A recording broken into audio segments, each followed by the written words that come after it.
Sambil berkonvoi menggunakan sepeda motor, para pengendara ojek online seketika memadati ruas Jalan Medan Merdeka Selatan, Gambir, Jakarta Pusat, Senin sore.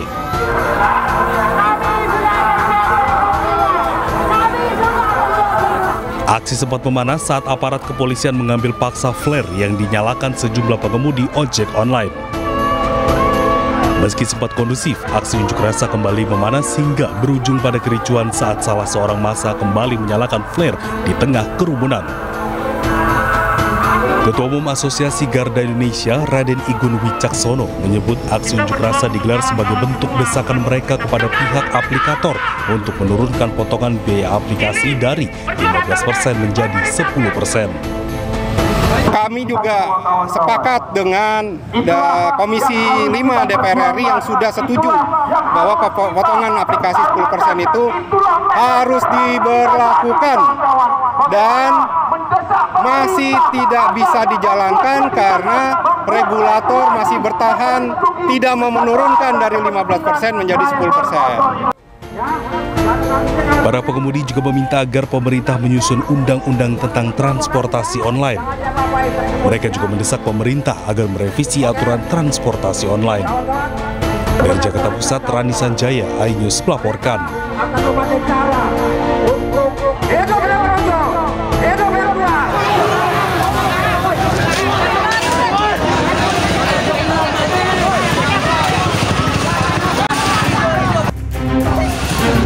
Sejumlah pelajar dan mahasiswa menggelar aksi protes di depan gedung SMAN 4 Kota Serang, Banten. Mereka menuntut pengusutan tuntas terhadap oknum tenaga pendidik yang diduga melakukan pelecehan seksual dan penyimpangan anggaran. Situasi memanas saat massa aksi memaksa masuk ke gedung sekolah dan membuka paksa gerbang. Sempat terjadi bentrokan dengan petugas kepolisian hingga akhirnya tembakan peringatan dilepaskan untuk membubarkan massa. Dalam orasinya, massa memperlihatkan tangkapan layar percakapan diduga antara guru berinisial SJ dengan seorang siswi.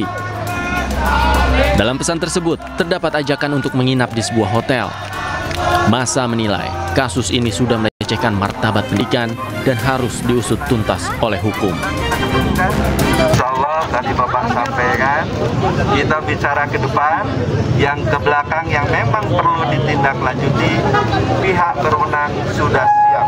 Dan sekolah sudah menyampaikan buka akses luas-luasnya. Hingga saat ini pihak sekolah dan Dinas Pendidikan masih melakukan penelusuran terkait kasus tersebut. Sementara massa aksi mengancam akan menggelar unjuk rasa lanjutan bila tuntutan mereka tidak dipenuhi. Dari Serang, Banten, Mahesa Apriandi, iNews melaporkan.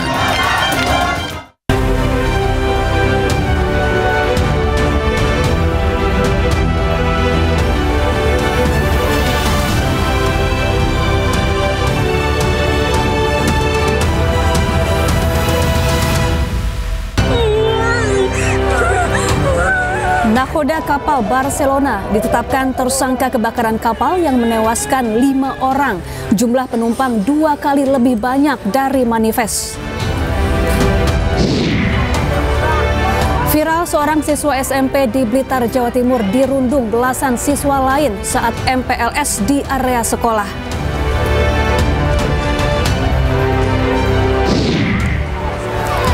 Serangan dan pengepungan Israel picu krisis parah di Gaza. 19 orang tewas kelaparan dalam sehari.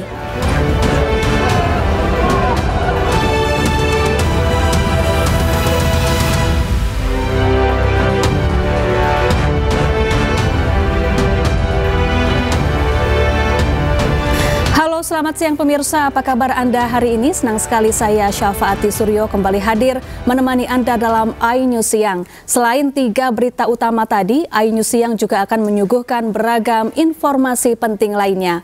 iNews Siang ini kami awali dari salah injak pedal rem, sebuah mobil menabrak sejumlah sepeda motor dan toko sepeda di Koja, Jakarta Utara. 2 orang terluka parah. Dilontar mobilnya. Inilah rekaman video amatir ketika sebuah minibus menabrak sejumlah sepeda motor dan toko sepeda di Jalan Mangga di kawasan Pasar Lontar, Koja, Jakarta Utara. Kencangnya tabrakan membuat sepeda motor ringsek dan depan toko rusak parah. Sebelum kecelakaan, mobil yang dikendarai seorang pemuda dan lansia melaju dengan kecepatan tinggi. Diduga pengemudi salah menginjak pedal rem. Akibat kecelakaan, 2 orang mengalami luka-luka hingga dibawa ke rumah sakit. Kencang atau gimana, Bang? Itu kencang emang dari arah sana kencang. Dia remblong atau gimana, Bang? Itu enggak sih, enggak blong ya. Itu mungkin mau ngerem malah ngegas kayak gitulah, rugi apa gimana kayak gitu. Oke.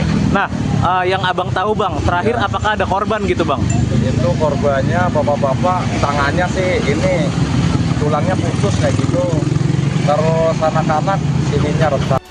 Pengemudi mobil bersama penumpangnya diamankan petugas kepolisian dan Satpol PP. Sementara kasus kecelakaan ini diselesaikan secara kekeluargaan. Dari Jakarta, Rizky Valupi, iNews melaporkan. Pemirsa, lebih dari 9 jam api yang membakar 86 rumah di Tambora, Jakarta Barat baru bisa dipadamkan. Kebakaran yang diduga akibat kebocoran tabung gas menyebabkan 400 orang kehilangan tempat tinggal. Ini masih ada tuh, Pak.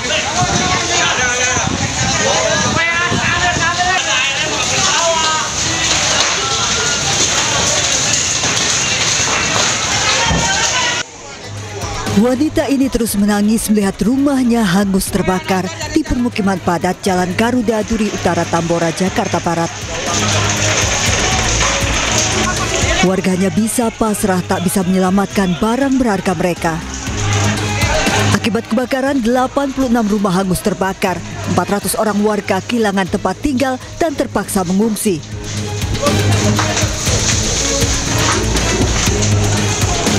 Penyebab kebakaran diduga akibat kebocoran tabung gas. Dari belakang, gang kedua. Langsung besar gitu, Bu? Iya. Sempat ada ledak-ledakan, Bu?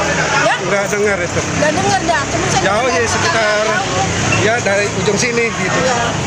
Itu akibat apa sih, kompor gas atau listrik, Bu? Saya juga kurang tahu dah dari api kompor gas, nggak tahu dari itu. Ini dari rumah siapa sih sudah terjadi? Kurang tahu. Rumah Sarah aja. 29 mobil pemadam yang dikerahkan baru bisa memadamkan api lebih dari 9 jam. Petugas pemadam terkendala sulitnya sumber air di lokasi. Dari Jakarta, Miftahul Kani, iNews melaporkan. Ya, para pengungsi tidur berdesakan di tenda pengungsian yang didirikan dekat lokasi kebakaran permukiman warga Tambora, Jakarta Barat. Kebakaran menyebabkan 400 jiwa kehilangan tempat tinggal.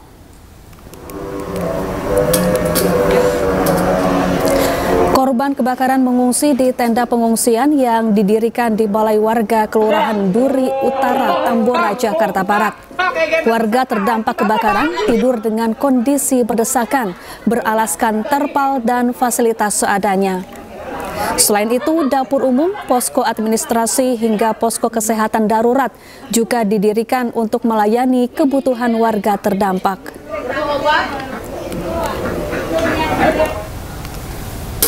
Ya, untuk mengetahui informasi terkini kita sudah bergabung dengan rekan Dilami Aulia dari lokasi kebakaran di Tambora, Jakarta Barat. Selamat siang Dilami, bagaimana kondisi para pengungsi di sana?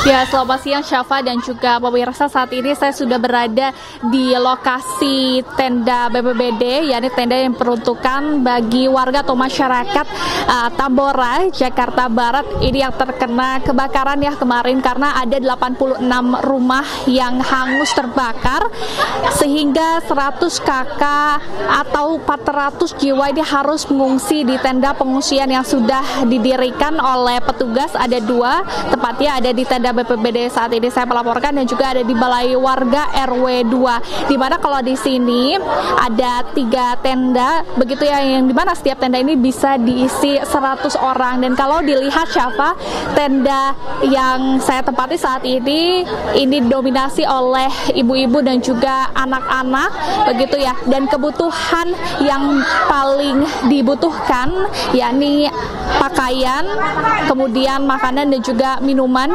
bagi mereka korban terdampak. Kalau dilihat di sini juga ada 2 terpal yang digunakan sebagai alas dari para warga ini untuk tidur ataupun beraktivitas, dan juga terlihat juga di sini ada sejumlah dus air mineral yang diberikan kepada warga dari petugas atau dari bantuan pemerintah setempat.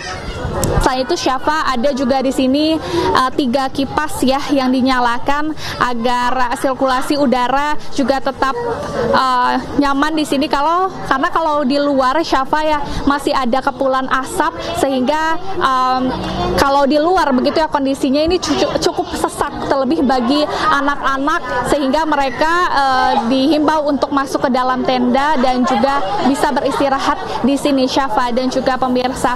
Selain itu, kalau tadi memantau ada sejumlah warga ya, terutama laki-laki atau bapak-bapak yang kembali ke rumah mereka untuk mengambil sisa-sisa barang berharga, mulai dari rangka motor, gas, kompor yang memang mereka kumpulkan, mereka bawa ke dalam satu karung besar yang nantinya akan diperjualbelikan. Walaupun begitu, memang harganya juga akan turun ya, Syafa, dikarenakan memang barang-barang atau barang-barang kepulan ini memang belum atau tidak sepenuhnya dalam keadaan utuh karena terbakar, Syafa dan juga pemirsa. Dan dari tadi dari masyarakat juga berharap ya kepada pihak pemerintah ini mereka memberikan kompensasi terutama bagi anak-anak mereka ya, dikarenakan alat-alat kemudian juga seragam-seragam ini yang ludes terbakar, sehingga anak-anak yang harusnya hari ini bersekolah terpaksa diliburkan pada hari ini akibat kebakaran yang memang terjadi hari Sabtu kemarin, Syafa dan juga pemirsa ya.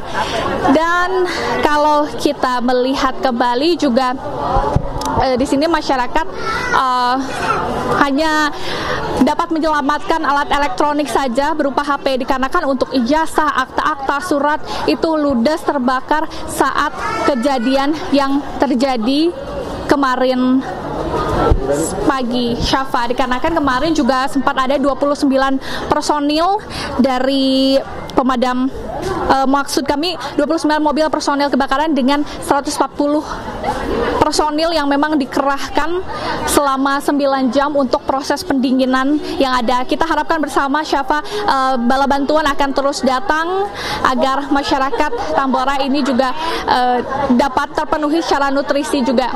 Kembali ke studio, Syafa. Baik, terima kasih Dilami Aulia langsung dari Tambora, Jakarta Barat, dan selamat bertugas kembali.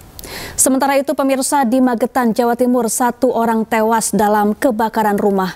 Pemilik rumah diduga lupa mematikan kompor usai memasak.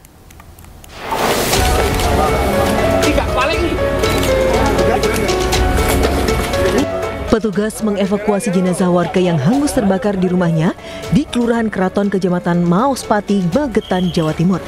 Korban diduga terjebak saat kebakaran hebat menghanguskan seisi rumahnya. Kebakaran ini terjadi diduga akibat pemilik rumah lupa mematikan kompor gas usai memasak. Warga sekitar sempat mendengar suara ledakan dan saat diperiksa, rumah sudah terbakar hebat. Kita kan di dalam rumah ada dia teriak-teriak kebakaran. Terus saya keluar gitu, ya udah baru belakang aja kan. Belakang cuma belum gede-gede banget, belum merambat ke rumah kecil sini. Ya, terus ya udah kena angin aja, cepet set gitu aja. Terus bantu nyiram-nyiram.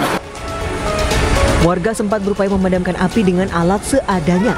Namun api baru padam setelah 6 unit mobil damkar Pemkab Magetan dibantu damkar Kota Madiun dan Pangkalan Lanut Iswah Yudi tiba di lokasi. Dari Magetan, Jawa Timur, Asfi Manar, iNews melaporkan. Kesal tak diberi uang, seorang pria di Kota Parepare, Sulawesi Selatan nekat membakar rumah orang tuanya. Pelaku berdalih uang untuk menjenguk istrinya di Kota Palu.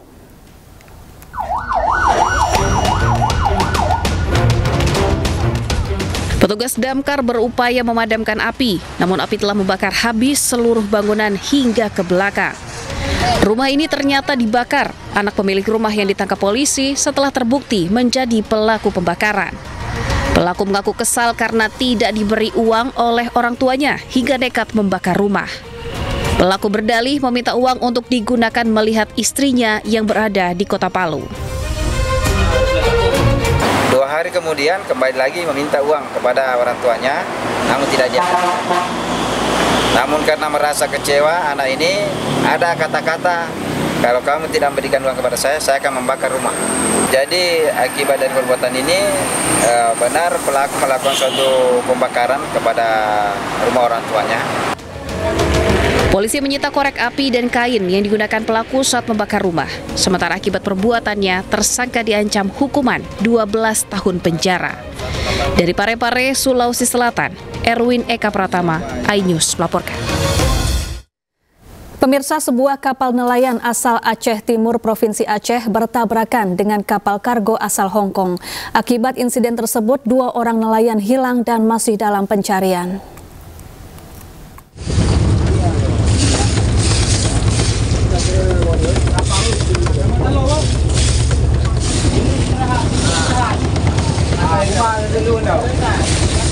Sebuah kapal nelayan bernama KM Puga Laut asal Idicut, Kabupaten Aceh Timur, Provinsi Aceh dilaporkan hancur dan tenggelam usai bertabrakan dengan kapal kargo asal Hong Kong.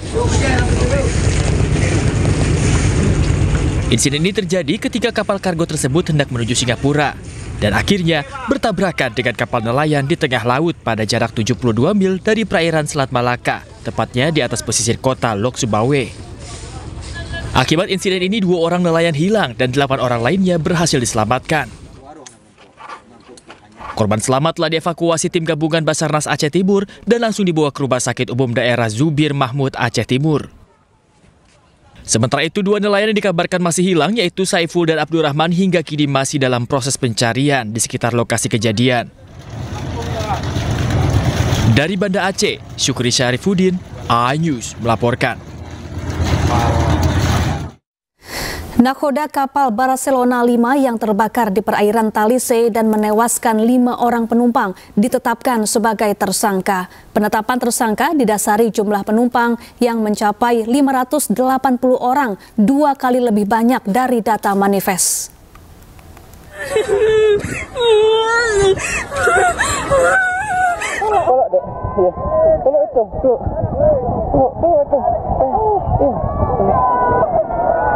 Kapal Barcelona.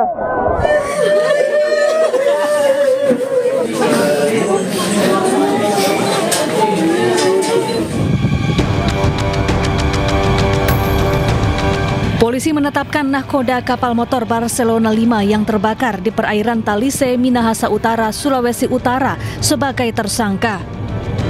Penetapan tersangka terhadap nahkoda berinisial IB dilakukan atas dugaan jumlah penumpang yang tidak sesuai manifest. Polisi juga masih mendalami pemeriksaan terhadap 13 anak buah kapal.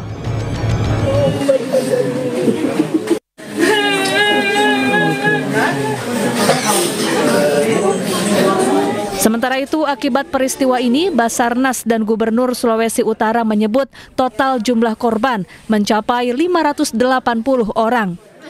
3 diantaranya meninggal dunia, sementara 2 orang lainnya masih dalam pencarian.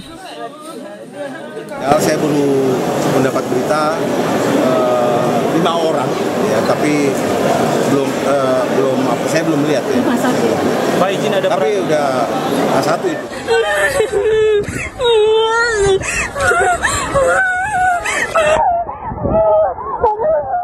Sebelumnya KM Barcelona 5 terbakar di perairan Talise, Minahasa Utara saat berlayar menuju Manado, Sulawesi Utara Minggu siang. Para penumpang kapal nekat melompat ke laut untuk menyelamatkan diri.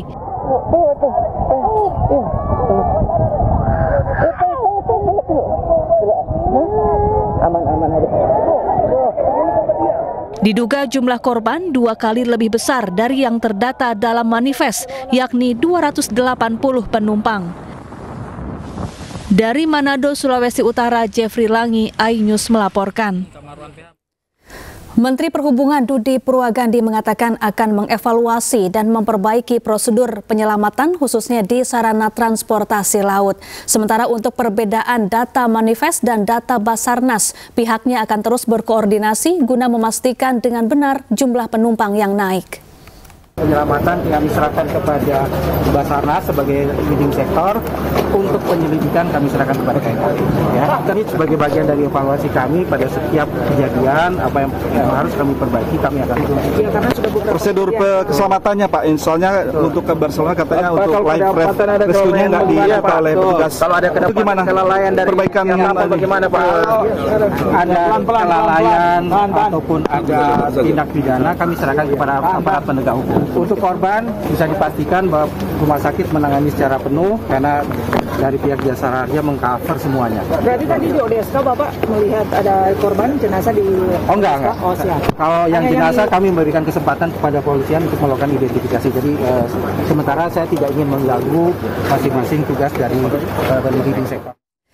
Abdul Rahman Agu, salah satu penumpang kapal Barcelona 5 yang selamat, mendapat banyak pujian dari masyarakat. Ia menyelamatkan seorang balita dari gendongan ibunya yang kelelahan berenang.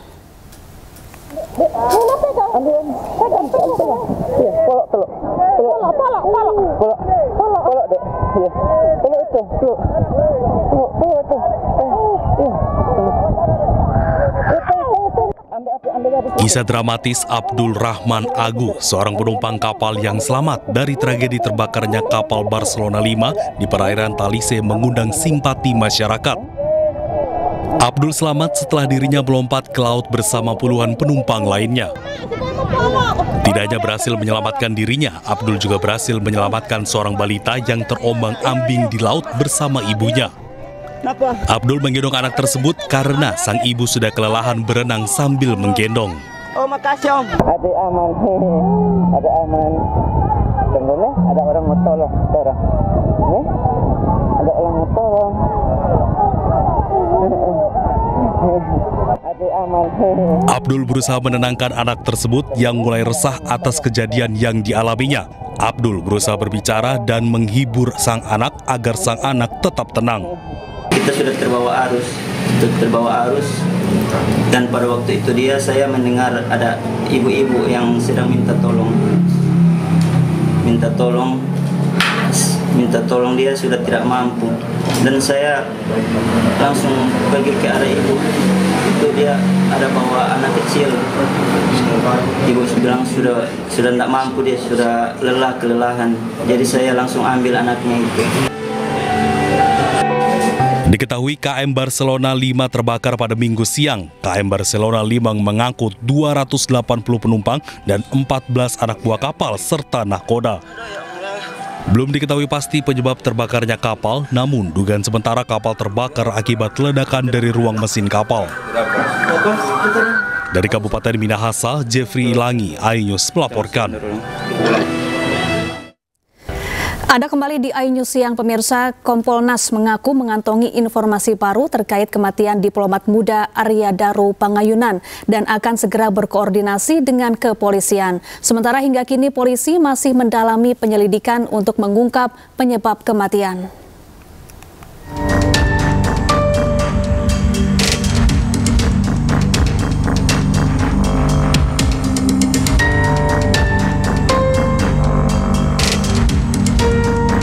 Komisi Kepolisian Nasional terus mendalami kasus kematian diplomat muda Arya Daru Pangayunan. Tim Kompolnas menemui keluarga Arya di Yogyakarta dan mengantongi sejumlah informasi baru. Nantinya Kompolnas akan berkoordinasi dengan polisi terkait informasi itu. Yang nggak kalah penting, kami juga diberi informasi terkait sesuatu yang sifatnya baru, yang belum ada dalam perdebatan, yang itu memang perlu kami telusuri, kami perdalam nantinya dengan cek TKP, termasuk juga dengan Polda Metro Jaya. Nah, pentingnya untuk ngecek sesuatu yang baru ini untuk mengklarifikasi, ya, apakah betul peristiwanya seperti itu, apakah betul sesuatu yang baru ini masih berhubungan dengan peristiwanya ataukah tidak, atau memiliki makna yang lain. Sementara itu, polisi sudah melakukan olah tempat kejadian perkara sebanyak 3 kali. 5 orang saksi juga telah dimintai keterangan. Kapolri Jenderal Listio Sigit Prabowo menyebut pihaknya tengah bekerja keras mendalami penyelidikan kasus ini agar bisa segera terungkap. Sebelumnya, Arya Daru Pangayunan ditemukan tewas di kamar indekosnya di kawasan Menteng, Jakarta Pusat, Selasa pagi 8 Juli 2025 lalu. Ia ditemukan dalam kondisi tergeletak di atas kasur, sementara kepalanya terlilit lakban. Pada malam sebelum korban ditemukan tewas, istri korban sempat meminta penjaga kos untuk mengecek kamar korban lantaran korban sulit dihubungi. Tim Liputan iNews melaporkan.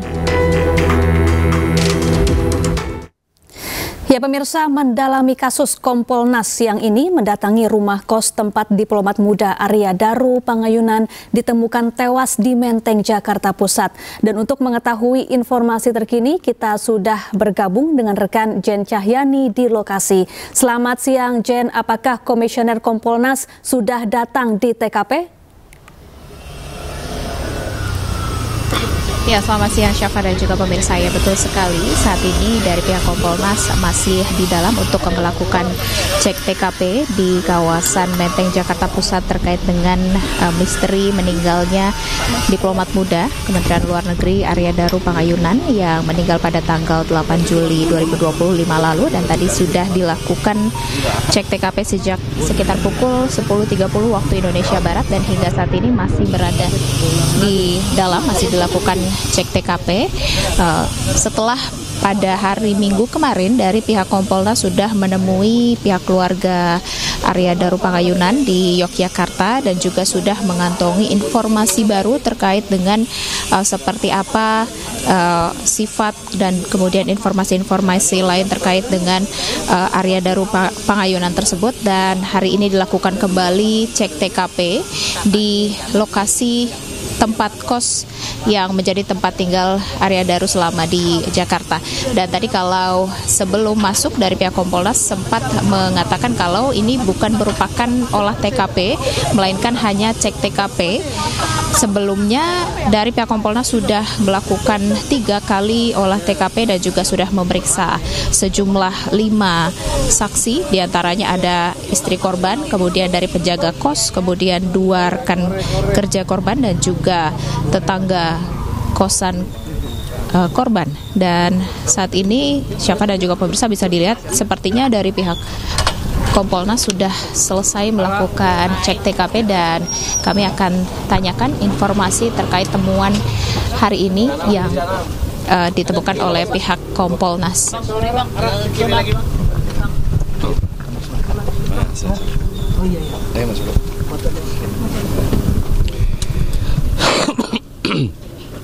Ntar masukin ini dulu. Rekan-rekan semuanya, terima kasih banyak. Kami tadi melakukan ngecek TKP, ya, cukup detail. Ada beberapa hal yang penting. Sebelum saya jelaskan, di samping ngecek TKP juga ngecek membandingkan apa yang kami dapat sebelumnya dengan penjaga kos-kosan ini. Lah, satu, yang paling penting kami ngecek soal CCTV, ya, termasuk mengkonfirmasi CCTV itu hidup ataukah mati, kalau hidup berapa jam, dan diambil oleh kepolisian skemanya berapa waktu, dijelasin cukup baik, cukup detail, bahkan ditarik ke belakangnya sangat banyak, dan itu sangat cukup dan sangat baik. Yang berikutnya kami juga ngecek posisi kondisi kamar. Ya, kami ngecek kondisi kamar, kami lihat semua bagaimana bentuknya, kami cek plafonnya, kami cek saluran airnya, kami juga cek kasur. Dan yang nggak kalah penting adalah kami cek posisi kunci. Nah, posisi kunci ini jadi sangat krusial di situ. Lah kami cek secara fisik dan kami konfirmasi kepada penjaga kos-kosan ini. Karena beliaulah yang membuka pertama kali, terus kami minta untuk diperagakan posisi kuncinya. Jadi ada 2 kunci yang memang terpasang di pintunya, bisa dibuka dari luar maupun dari dalam. Ya, terus kunci yang memang ada di dalam yang bentuknya slot, yang itu hanya bisa dibuka atau dikunci dari dalam. Lah, saya nanya ini posisi kunci yang slot, terutama yang slot ya, yang hanya bisa dibuka dan ditutup dari dari dalam, itu posisinya terkunci.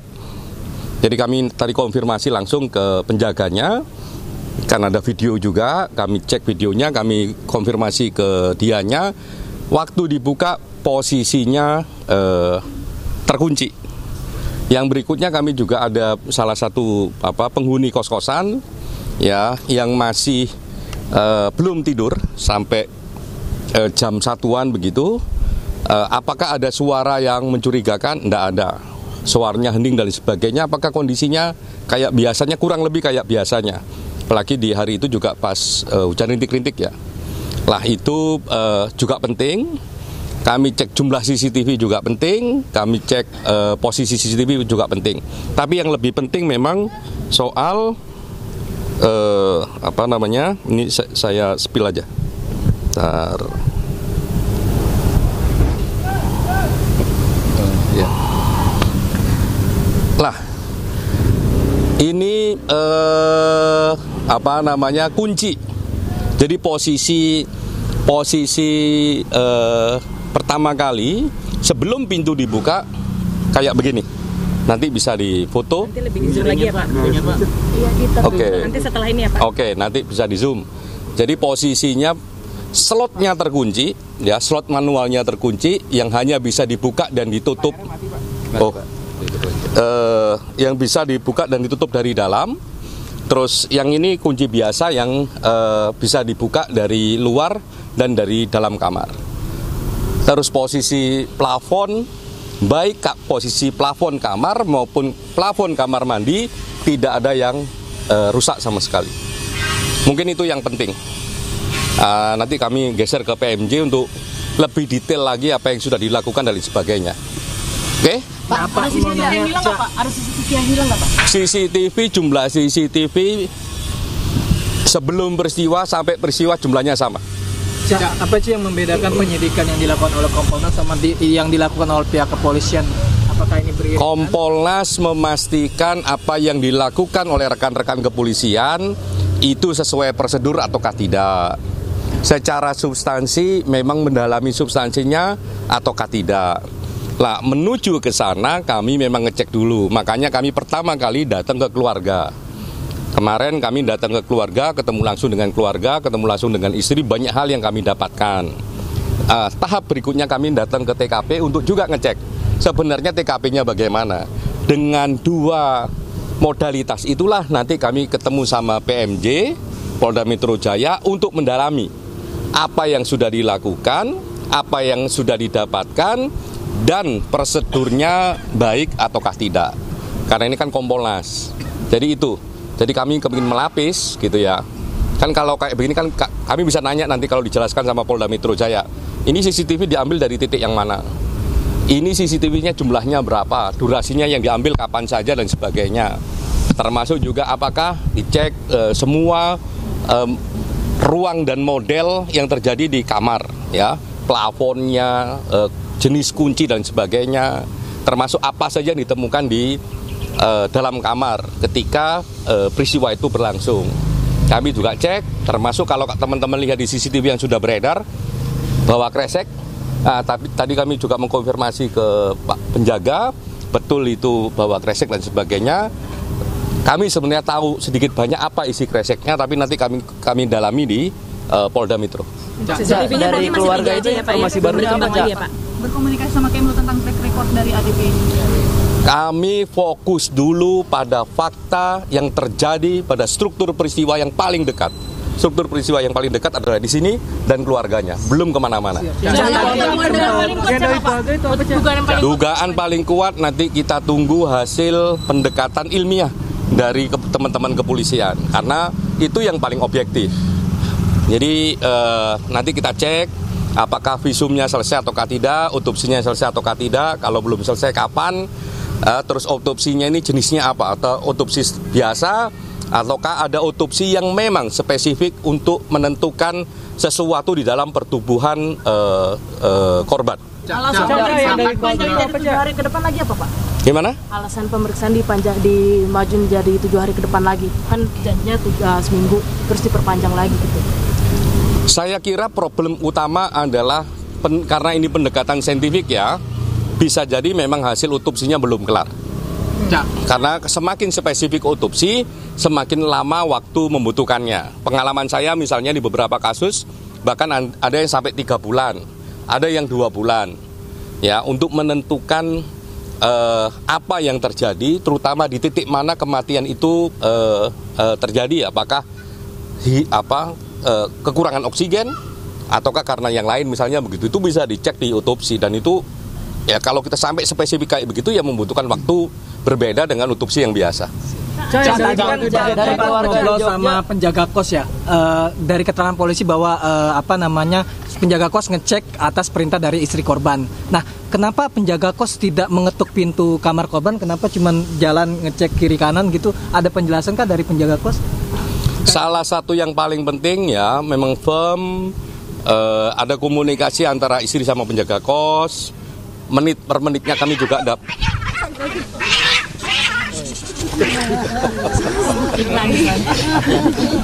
Kucingnya mau ikut preskon, mau ikut doorstop tadi di dalam soalnya ada dia. Oh, nonton. Enggak. Iklan lewat. Komunikasi antara penjaga kos dan istri kami dapat detail per detailnya, kami dapat menit per menitnya apa saja dia bicarakan kami dapat, dan kami tahu konteksnya. Jadi kalau tadi misalnya kenapa kok nggak langsung ketok pintu dan sebagainya kami jelasin konteksnya, termasuk kami juga membaca WA-nya. Cak, kan sudah berbicara dengan pihak keluarga, kira-kira apa sih informasi baru dari Kompolnas dapatkan, dan apakah ada keterangan dari keluarga bahwa sebelum tewas korban ini ada bertemu dengan orang atau seperti apa? Dan yang kami dapatkan adalah struktur cerita tidak hanya pas hari H tapi sebelum hari H. Itu yang baru, termasuk barang yang tidak hanya pas hari H, setelah hari H juga kami dapat. Nah, itu barang barunya. Sebelum tewas itu dia sempat bertemu pihak apa gimana cara? Detail-detailnya nanti penyidik lah yang akan menjelaskan. Keluarga kan katanya sudah dapat hasil visum. Kemarin di Bantul itu keluarga membeberkan hasil visumnya nggak, Cak? Kami mendapatkan semua informasi terkait peristiwa ini dari keluarga, sangat baik, sangat komprehensif. Semoga kalau belum ada yang disampaikan ke kami bisa disusulkan. Tapi dari interaksi kemarin itu cukup detail, dan kami udah cek juga ke beberapa sumber ya. Terus nanti kami akan cek itu ke Polda Metro gimana ini, apa perkembangannya. Keluarga udah ketemu sama pihak ini belum? Kementerian Luar Negeri. Kami fokus pada titik peristiwa yang paling dekat. Titik peristiwa paling dekat adalah keluarga dan TKP ini.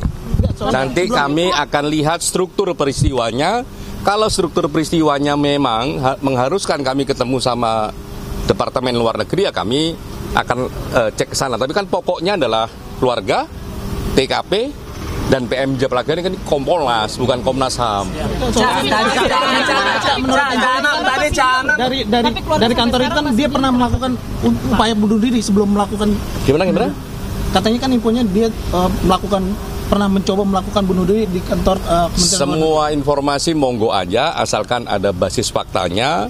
Tapi kita himbau kepada siapapun, mohon dihormati haknya keluarga yang sudah kehilangan salah satu anggota keluarganya. Tolong itu dihormati. Apapun boleh Anda ngomong apa saja, asalkan ada haknya, plus tolong juga dijaga etikanya. Kasihan pihak keluarga sudah kehilangan anggota keluarganya. Jadi kalau kami standingnya adalah faktanya ngomong apa, di titik itulah kami berangkat menganalisa. Bukan tanpa fakta terus kita analisa, bisa kemana-mana. Makanya kan kami cukup tertib ini, ketemu keluarga dulu, ke TKP baru ngecek polisi. Polisi dua hal yang penting, satu soal substansinya, kedua prosedurnya. Karena prosedur itu ya otomatis akan ngomong ini dilakukan dengan cara baik, melanggar hukum enggak, dan sebagainya. Itu ya. Ini ada Pak Arif dan ini ada beliau. Silakan gantian. Sedikit tadi kan alasan keluarga masih sampai sekarang masih diam apa karena yang masih berduka itu seperti apa? Saya kira pertanyaan itu yang paling tepat yang menjawab adalah keluarga. Yang paling pasti adalah keluarga sama kami kemarin ngobrol banyak, bercerita banyak dan memberikan banyak informasi termasuk juga barang. Sejauh ini tadi kan katanya Cak Anam udah nanya terkait dengan sampah. Artinya sampah itu sudah disita sebagai barang bukti oleh pihak kepolisian atau gimana kan? Sebagai satu praktek prosedur yang baik harusnya sudah disita. Nah, nanti akan kami cek, kan kami mau ke Polda Metro ini sekarang. Ya, sejauh ini ada informasi dari penyidik nggak sih bakal ada ekshumasi dan apakah keluarga sudah menyetujui? Ekshumasi itu kan kalau belum ada otopsi. Nah, ini kan proses otopsi sudah dilakukan, hasilnya yang belum. Kita cek nanti hasilnya. Semoga dalam waktu dekat bisa ada hasil otopsi. Kalau tadi ditanyakan kan ini janjinya sepekan begitu kan? Kenapa kok ini lambat? Salah satunya karena ini memang banyak bahan yang harus didekatin dengan saintifik. Salah satunya tubuhnya diotopsi dengan kedalaman tertentu. Nah, itu membutuhkan waktu. Ini sih saya dengar prosesnya lebih cepat karena memang di daerah perkotaan besar ya. Saya beberapa kasus di luar Pulau Jawa sampai 3 bulan karena memang alat-alatnya terbatas. Kalau di sini informasi yang kami dapat walaupun belum diklarifikasi itu dalam waktu dekat sudah memungkinkan hasil otopsi itu ada karena memang alat-alatnya lebih baik dan ahli-ahlinya lebih banyak di pusat-pusat kota kayak di Jakarta ini. Dari Kompolnas mau mendorong Polri untuk sama siapa saja yang sudah Cak Anam temui? Banyak ya, yang paling utama keluarga dan semua orang yang ada di kos ini, baik penjaganya maupun penghuni yang lain. Penyidik. Dari Polri sendiri itu ada dorongan ke Polri nggak sih untuk segera mengungkapkan hasil lapor atau bagaimana? Kami mendorongnya polisi bekerjalah secara profesional dan kredibel. Nanti kalau kita dorong-dorong cepat tidak profesional ya rugi. Kalau cepat tapi tidak kredibel juga rugi. Yang kami dorong, Kompolnas selalu dorong semua kasus adalah profesionalitas dan kredibilitas. Beredar kabar juga bahwa ini terkait dengan hubungan asmara, apa itu sejalan dengan temuan dari Kompolnas atau gimana? Kompolnas lagi nyusurin keluarga TKP dan sekali lagi mohon sekali tolong dijaga haknya keluarga ya, haknya keluarga karena mereka sudah kehilangan salah satu anggota keluarganya dan tolong dijaga etika ruang publiknya. Ya pemirsa, kita ke informasi lain. Proses hukum insiden maut pesta rakyat pernikahan anak Gubernur Jawa Barat Deddy Mulyadi diambil alih oleh Ditreskrimum Polda Jawa Barat. 10 orang diperiksa sebagai saksi untuk menyelidiki insiden yang menyebabkan 3 orang tewas.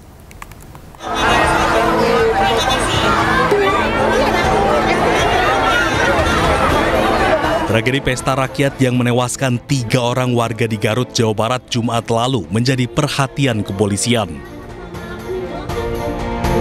Pasca insiden, polisi telah melakukan olah TKP dan memeriksa seluruh saksi, mulai dari petugas pengamanan, Satpol PP, perwakilan event organizer, serta pihak lainnya. Untuk proses penyidikan selanjutnya, kasus ini diambil alih Direktorat Reserse Kriminal Umum Polda Jabar. Untuk kejadian yang di Pendopo mengenai makan gratis, kita sudah melakukan serangkaian penyelidikan dan kita sudah melakukan langkah-langkah. Kemudian kemarin pada hari Minggu pukul 10.30 waktu Indonesia Barat, perkara tersebut diambil alih atau dilimpahkan ke Krimum Polda Jabar. Sebelumnya pada Jumat 18 Juli siang, pesta rakyat pernikahan anak Gubernur Jawa Barat Deddy Mulyadi, yakni Maula Akbar dan Putri Karlina, berubah mencekam setelah ribuan warga berdesakan berebut makanan gratis. Banyaknya warga yang hadir membuat sejumlah orang terinjak-injak. Akibatnya, 3 orang meninggal dunia, salah satunya anggota polisi. Dari Garut, Jawa Barat, Iis Solihin, iNews melaporkan. Pemirsa, ribuan sopir bus pariwisata menggelar aksi demo tuntut pencabutan surat edaran terkait larangan study tour keluar Provinsi Jawa Barat. Selain itu, ratusan bus juga memblokade jalan raya sebagai bentuk kekesalan atas surat edaran Gubernur Deddy Mulyadi. Sekarang juga cabut.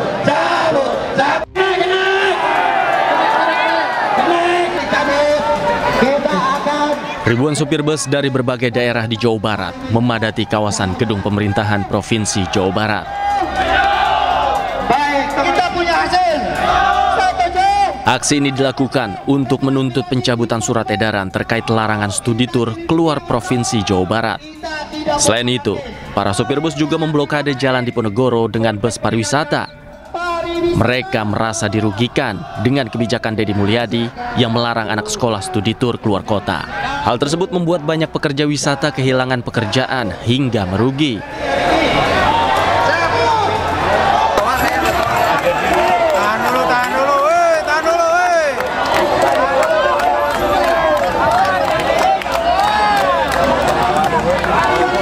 Kekecewaan itu mereka lampiaskan dengan orasi dan mencoba menerobos masuk ke dalam gedung sate dengan mendorong pagar.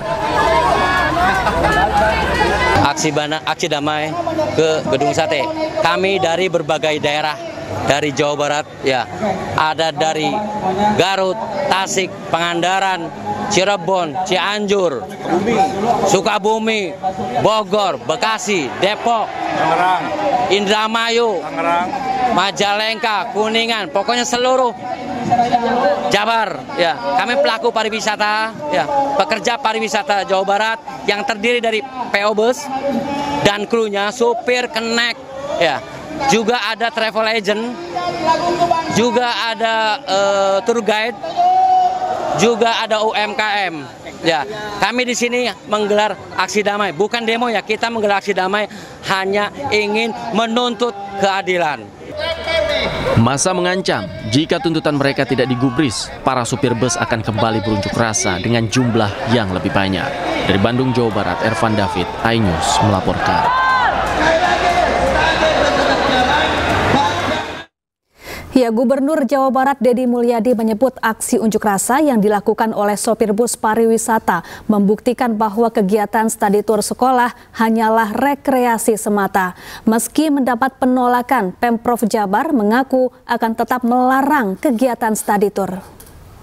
Yang dilarang itu adalah kegiatan studi tour yang kemudian dengan demonstrasi itu menunjukkan semakin jelas bahwa kegiatan studi tour itu sebenarnya kegiatan piknik, kegiatan rekreasi. Bisa dibuktikan yang berdemonstrasi adalah para pelaku jasa kepariwisataan.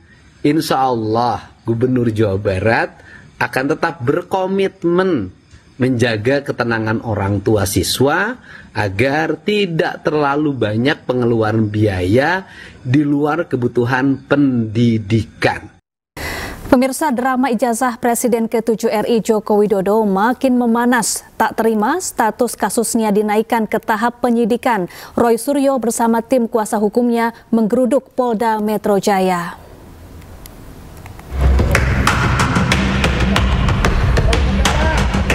Roy Suryo datang ke Mapolda Metro Jaya dengan didampingi tim pembela ulama dan aktivis. Roy datang untuk menyerahkan surat ke Kabak Wasidik Polda Metro Jaya dan ke Direskrimum Polda Metro Jaya. Surat tersebut berisi permintaan atau permohonan untuk dilakukan gelar perkara khusus pada proses laporan Jokowi. Roy CS mendesak agar penyidik memeriksa Jokowi terlebih dahulu karena statusnya sebagai saksi korban atau pelapor. Selain itu, tim kuasa hukum Roy Suryo juga meminta kepada Polda Metro Jaya untuk memanggil Joko Widodo untuk hadir dalam proses gelar perkara nanti. Nah, hari ini agenda kami ada dua. Ada dua, yang pertama menyerahkan surat ke Kabak Wasidik Polda Metro Jaya. Yang kedua menyerahkan surat ke Direskrimum Polda Metro Jaya. Surat yang pertama berkaitan dengan kami ingin menyampaikan permintaan atau permohonan untuk dilakukan gelar perkara khusus pada proses laporan Saudara Joko Widodo di Polda Metro Jaya. Mengingat apa yang disampaikan oleh Kabid Humas Polda Metro Jaya, Kombes Pol Ade Arisam Indradi, yang telah meningkatkan penyelidikan kepada penyidikan berdasarkan gelar perkara Polda Metro Jaya, itu gelar perkaranya tidak melibatkan kami selaku pihak yang berkepentingan, dalam hal ini selaku terlapor. Roy Suryo CS juga meminta agar dokumen ijazah Joko Widodo untuk dilakukan pemeriksaan ulang di laboratorium forensik guna membuktikan laporan atas dugaan pencemaran nama baik dirinya. Dari Jakarta, Muharlin, iNews melaporkan.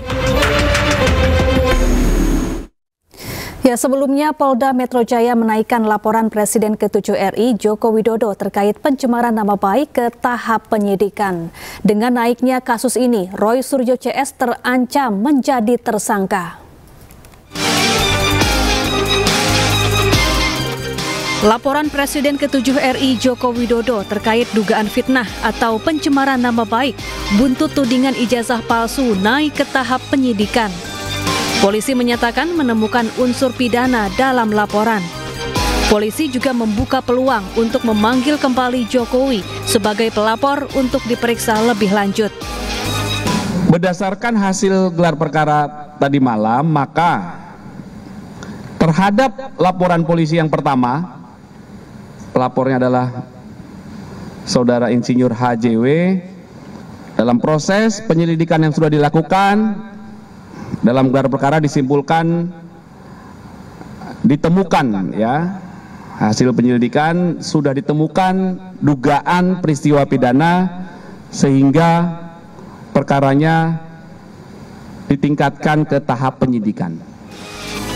Sebelumnya, Jokowi mendatangi Polda Metro Jaya 30 April lalu untuk melaporkan sejumlah pihak yang dinilai telah mencemarkan nama baiknya.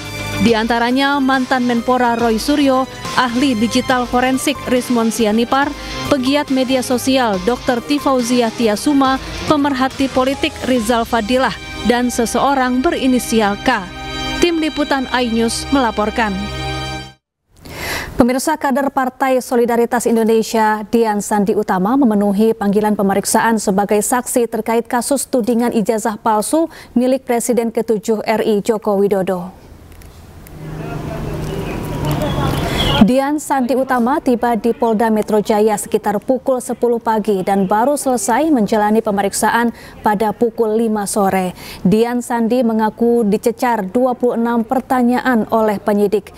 Ini merupakan pemeriksaan pertama Dian Sandi setelah Subdit Keamanan Negara Direskrimum Polda Metro Jaya meningkatkan status perkara tersebut dari penyelidikan menjadi penyidikan. Sementara saat kasus tudingan ijazah palsu Jokowi masih dalam tahap penyelidikan, Dian Sandi sudah 2 kali menjalani pemeriksaan sebagai saksi. Pemeriksaannya sekitar 6 jam ya. Selebihnya tadi hanya tanda tangan aja gitu. Kalau pertanyaannya dia juga? Kalau itu kan karena ini sudah statusnya penyidikan, mungkin itu sudah masuk ke dalam materi. Jadi mungkin tidak mungkin lagi bisa disampaikan ke teman-teman media. Tapi saya datang atas undangan sebagai saksi pertama setelah penyidikan. Jadi ini kedatangan saya pertama sebenarnya untuk yang status penyidikan atas peristiwa tanggal 22 Januari itu. Tetapi dalam pengembangannya kan banyak hal yang digali, termasuk saya memperkuat apa yang pernah saya sampaikan waktu masih penyelidikan. Saya tidak akan bergeser sedikit pun. Saya tetap berada pada satu keyakinan bahwa ijazah itu asli, dan saya tidak akan mundur sejengkal sekalipun. Entah mereka mau mengintimidasi saya seperti apapun, itu saya tidak akan mundur. Mereka boleh membahas saya potensi pidana apa segala macam 5 kali sehari. Setiap kali keluar dari pemeriksaan mereka selalu menyalahkan saya, tapi itu kan maunya mereka. Saya percaya bahwa hukum ini bisa bekerja dengan baik, pemeriksaan ini bisa berjalan, hasilnya pun pasti akan presisi. Komisi Pemberantasan Korupsi memeriksa istri Kepala Dinas PUPR Sumatera Utara Topan Obaja Ginting, Isabella Pencawan. Isabella diperiksa sebagai saksi dalam kasus dugaan korupsi pembangunan jalan di Dinas PUPR Sumatera Utara dan Satuan Kerja PJN Wilayah 1 Sumatera Utara. Menurut juru bicara KPK Budi Prasetyo, pemeriksaan Isabella dilakukan dalam rangka tindak lanjut penyidikan kasus korupsi proyek perbaikan jalan di Sumatera Utara dengan tersangka Kadis PUPR Sumatera Utara Topan Obaja Ginting. Dalam pemeriksaan ini penyidik mempertanyakan mengenai uang 2,8 miliar rupiah dan 2 senjata api yang ditemukan penyidik KPK saat melakukan penggeledahan di rumah tersangka Topan Obaja Ginting. Saudara Isa diperiksa sebagai saksi dalam perkara dugaan korupsi pembangunan proyek-proyek jalan dan reservasi di wilayah Sumatera Utara. Saksi didalami diantaranya terkait dengan hasil penggeledahan yang KPK lakukan sebelumnya, yaitu di rumah tersangka TOP, ya, yang tentu juga menjadi rumah saksi Isa, ya. Dikonfirmasi terkait dengan temuan-temuan dalam kegiatan penggeledahan tersebut di antara. Topan Obaja Ginting merupakan satu dari 5 tersangka yang terjaring OTT KPK. Topan merupakan orang dekat Gubernur Sumatera Utara Bobi Nasution. Selain Topan, 4 tersangka lain yakni Kepala UPTD Gunung Tua Dinas PUPR Sumatera Utara Rasuli Effendi Siregar, pejabat pembuat komitmen Satker PJN Wilayah 1 Provinsi Sumatera Utara Helianto, Direktur Utama PT Dalihan Natol Group Akhirun Effendi Siregar, dan Direktur PT Rona Namora Raihan Dulasmi Pilang. Bang, komentar dikit Bang, gimana terkait penangkapan ini Bang? Gimana Bang? Ada komentar Bang? Pemirsa, terima kasih Anda masih bersama kami di iNews Siang bersama saya Rosalin Chiu. Pemirsa, kita ke informasi terkait buntut dari terbongkarnya praktik prostitusi online anak di bawah umur. Petugas Lapas Cipinang melakukan sidak dalam lapas. Praktik prostitusi tersebut diduga dikendalikan salah satu napi dari dalam lapas.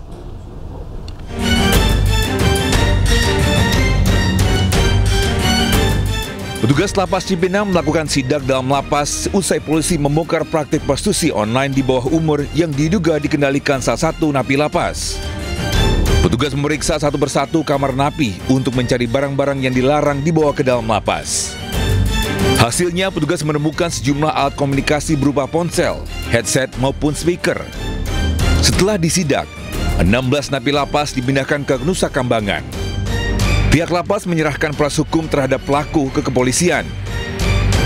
Kami menindaklanjuti terkait dengan informasi terkait yang tadi ditanyakan. Nah, tim kami melakukan razia dan saat itu memang ditemukan satu alat komunikasi dan kami juga memberikan ruang kepada tim Polda untuk menindaklanjuti itu. Kami mendukung sepenuhnya. Jadi pengungkapan itu sebenarnya hasil kerjasama antara Polda Metro Jaya dengan Kementerian Imigrasi dan Pemasyarakatan. Sebelumnya, Polda Metro Jaya membongkar praktik prostitusi online di bawah umur yang diduga dikendalikan napi Lapas Cipinang berinisial AN 40 tahun. Pelaku telah menghuni lapas selama 6 tahun usai divonis 9 tahun penjara atas kasus yang sama. Polisi juga mengamankan 2 anak di bawah umur yang jadi korban eksploitasi seksual pelaku sejak 2 tahun lalu. Pelaku memasang tarif 1,5 juta rupiah agar korban melayani pria hidung belang. Sementara hasilnya dibagi jadi 2/50%. Dari Jakarta, Rio Manik, iNews melaporkan. Pemirsa, pencurian ban mobil terjadi di Bandara Internasional I Gusti Ngurah Rai, Badung, Bali. Pelaku berdalih mencuri ban karena kecanduan judi online. Pencurian ban mobil terjadi di parkiran lantai 4 Terminal Internasional Bandara I Gusti Ngurah Rai, Bali. Pelaku mengganjal ban mobil dengan batako, di mana 2 pelaku pencurian ban berhasil ditangkap. Keduanya mengaku nekat mencuri karena kecanduan judi online. Pelaku mengaku telah beberapa kali mencuri ban mobil di TKP berbeda.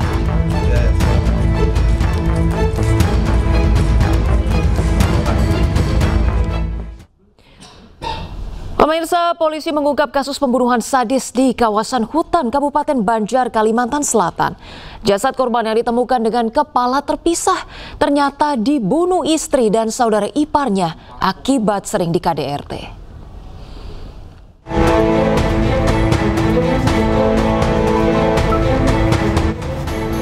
Polres Banjar berhasil mengungkap kasus pembunuhan sadis di kawasan hutan di Desa Paramasan, Kabupaten Banjar, Kalimantan Selatan. Korban berinisial DI ditemukan tewas dengan kepala terpisah dari tubuhnya usai dianiaya oleh istrinya berinisial F dan saudara ipar korban berinisial PP. Peristiwa bermula saat korban bertengkar dengan istrinya di tengah hutan di dekat lokasi pendulangan emas, diduga karena masalah kecemburuan.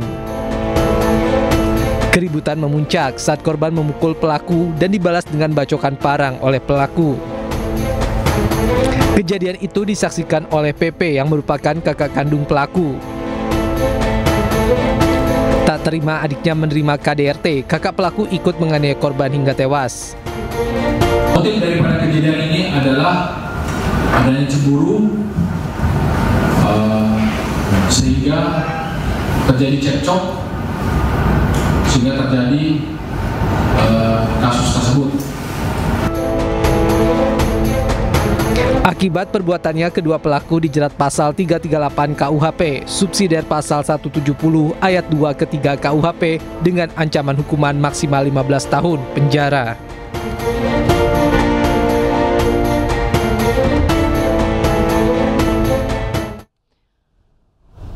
Pemirsa, lagi-lagi aksi perundungan sesama pelajar terjadi. Kali ini seorang siswa SMP di Blitar, Jawa Timur dirundung belasan pelajar lainnya. Mirisnya pemirsa, perundungan terjadi saat MPLS di area sekolah.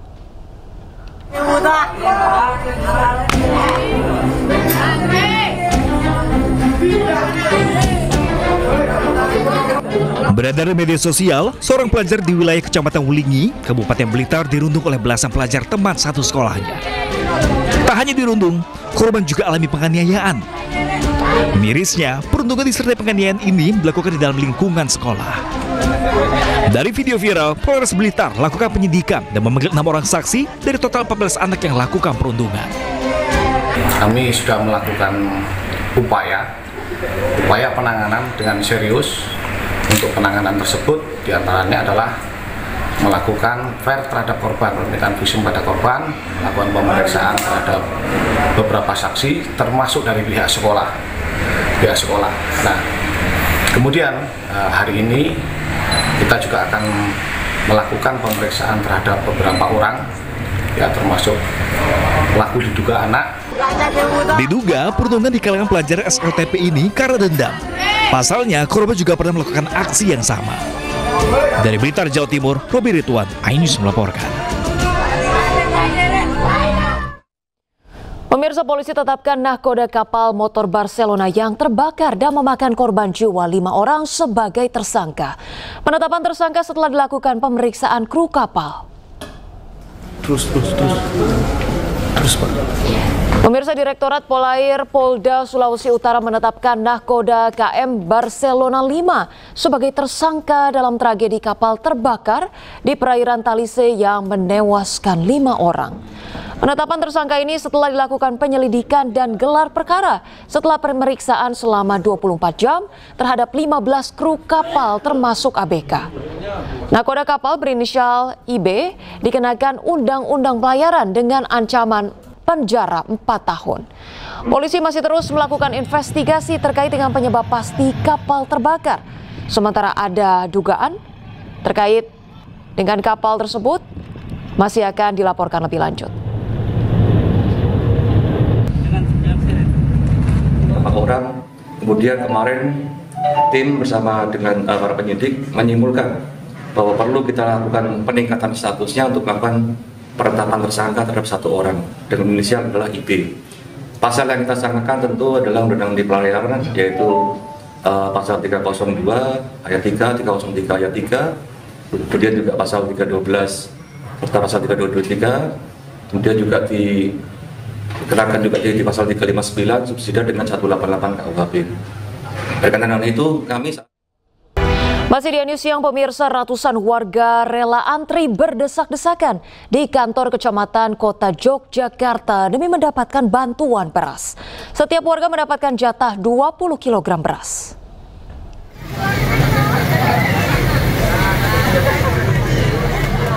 Kantor Kecamatan Mantri Jolan Kota Yogyakarta ini ramai dipenuhi warga yang rela antri panjang dan berdesakan untuk mendapatkan paket bantuan pangan beras yang disalurkan Bulog wilayah Yogyakarta Minggu siang. Bagi warga, bantuan pangan beras baru pertama kali dirasakan sepanjang tahun 2025 ini. Warga bersyukur karena cukup memenuhi kebutuhan pangan sehari-hari di tengah mahalnya harga beras di pasaran. Seneng nggak, Bu? Udah lama nggak pernah dapat, baru ini. Ini Bu dapat berapa ini Bu? Ini 20 kilo. Dapat 20 kilo? Lumayan lah, dari jam 9 sampai jam sekarang tadi. Lebih. Jam ya, hampir 1 jam. Pembagian bantuan beras ini disalurkan kepada warga tidak mampu yang berasal dari 2 kelurahan yang jumlahnya mencapai 955 penerima. Apa Mbak? Itu diambil dari data DTS. Apa itu? Data terpadu sosial ekonomi nasional. Itu berarti mereka katanya yang mampu atau nggak mampu atau seperti apa Mbak? Yang tidak mampu, bagiannya yang tidak mampu. Untuk mendapatkan bantuan pangan beras, warga harus menunjukkan identitas diri dan KK serta surat undangan yang telah diterima. Dari Yogyakarta, Gudanto Farhan, iNews melaporkan. Pemirsa, pemerintah terus mengungkap praktik beras oplosan. Presiden Prabowo pun menegaskan akan menindak tegas pengoplos beras.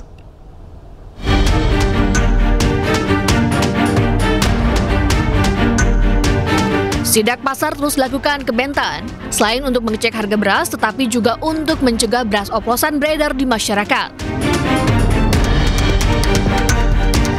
Presiden pun terus menyoroti tindak pengoplosan beras. Bahkan Presiden menyebut mengoplos beras adalah kejahatan ekonomi luar biasa. Masih banyak ada permainan-permainan jahat dari beberapa pengusaha-pengusaha ya, yang menipu rakyat. Beras biasa dibilang beras premium, harganya dinaikin seenaknya. Ini pelanggaran.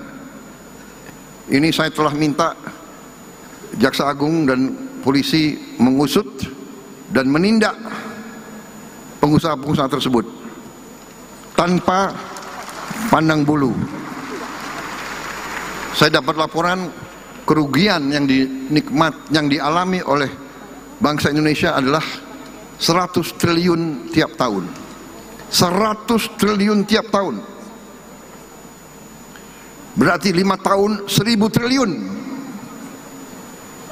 Ini kejahatan ekonomi yang luar biasa. Menteri Pertanian Andi Amran Sulaiman sempat buka-bukaan di depan anggota DPR RI. Mentan menyebut ada belasan pegawai Kementan yang diduga terlibat dalam praktek beras oplosan. Mereka pun telah menonaktifkan para pegawai ini.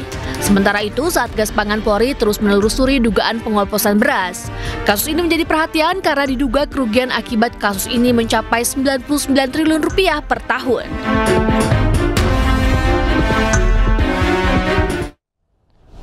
Pemirsa, kita ke informasi lainnya. Mantan marinir TNI Angkatan Laut Satria Arta Kumbara yang berperang bersama dengan Rusia meminta pulang ke tanah air. Permintaan pulang Satria beredar luas di media sosial. Bapak Presiden Republik Indonesia, Bapak Prabowo Subianto, Bapak Wakil Presiden Republik Indonesia, Bapak Gibran Rakabumi, dan Bapak Menteri Luar Negeri Republik Indonesia, Bapak Sugiono. Video permintaan pulang Satria Arta Kumbara diunggah melalui akun TikTok @ZSRom689. Satria merupakan mantan prajurit TNI Angkatan Laut yang bergabung dengan prajurit di Rusia dan menandatangani kontrak dengan Kementerian Pertahanan Rusia. Permintaan dipulangkannya ke tanah air lantaran Satria dikabarkan menghadapi pencabutan status kewarganegaraan Indonesia oleh otoritas Rusia.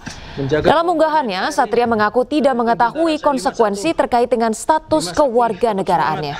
akibat menyepakati kontrak dengan Kementerian Pertahanan Rusia. Untuk kalian semua, mohon izin Bapak, saya tidak pernah mengkhianati negara sama sekali, karena saya niatkan untuk datang ke sini hanya untuk mencari nafkah. Wa kafa billahi syahida, dan cukuplah Allah sebagai saksi. Saya pamit dengan Ibu, saya cuci kaki, saya mohon doa restu, dan saya berangkat ke sini.